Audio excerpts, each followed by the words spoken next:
Hello Sagittarius, thank you for joining me for your weekly forecast for week commencing the 27th of February.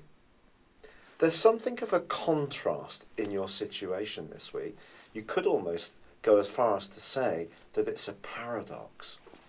Late last week there was that solar eclipse in your sector of emotions, family, home and deepest nurturing and intimacy.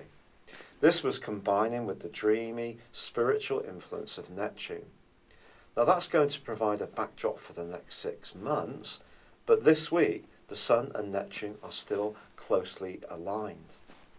This suggests the more sensitivity that you invest in your situation, whether it's to do with your own needs or those people closest to you, the better it will go. Of course, Mercury moved into this location too last week. It's not so happy in the sign of Pisces, and in your 4th solar house there can be a tendency for ideas to go around the mind rather than processing them.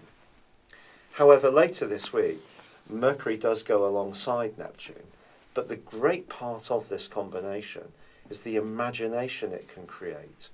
So if you're someone who particularly enjoys walking in nature or doing things that are more meditative or spiritual or mystical, this is a gorgeous set of influences for you to tap into. However, also this week, there is a very big pulsating and very contrasting, as I say, a set of energies, and part of it emanates from your ruler, Jupiter. Jupiter is all about growth and expansion, and it does continue through the part of your situation that's about friendships, about your long-term future, about group involvement. But it is in an opposition with Mars and Uranus. Now, of course, Mars has recently, for the last 10 days, been in an awkward right angle to Pluto, which may have seen you a bit more impulsive when it comes to your expenditure or even about your love life. That's at an end now, but I feel that part of you, which has to be a free spirit and is always open to new ideas and an original take on life, that's going to be very strong this week. So if you do encounter new people who really do make your pulse race quicker because they're stimulating to be with, you can be spontaneous in what you do, then that's very much for the good. But you still need to stay mindful of all that sensitive energy working away at the base of your situation.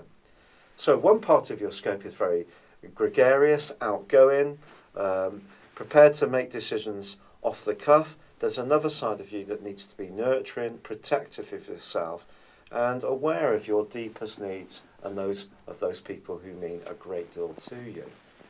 Now Venus, the planet of love, has been in a wonderful location for you, and since the 4th, but now it is going to be going into a retrograde this week. In the sign of Aries, this is going to go on until the 2nd of April. I just feel that this can make you much more aware of the implications of the connections you have. With Mars and Uranus side by side, if you're single, this could almost give you the push to be very experimental, to perhaps be very fleeting, even be tempted as far as having some flings. If you're looking for something that's much more long-term and much more serious, well, Venus's retrograde is something to be mindful of.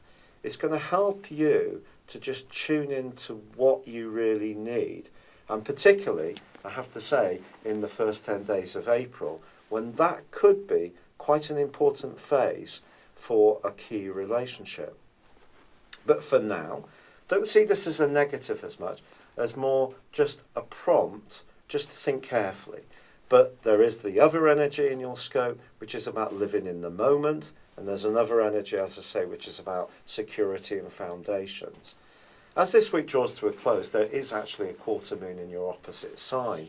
So being sensitive to others is going to come under the astral microscope from that. Someone immediately around you could seem a bit out of sorts, a bit moody, or you could find yourself caught between two friends or people you get on well with, but they're not finding it so easy to rub along. and you may find yourself in the role of the peacekeeper. But there is also a conjunction between Mercury and the Sun on Saturday and Sunday.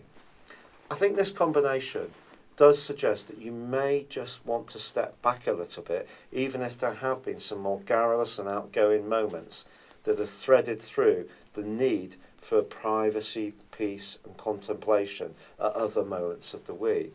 Take this, because you are capable of coming up with some brilliant ideas on the back of this, and they could be linked to how you order your home, your space at home, or even thinking about a small business or a part-time role that would supplement the wider needs of your situation.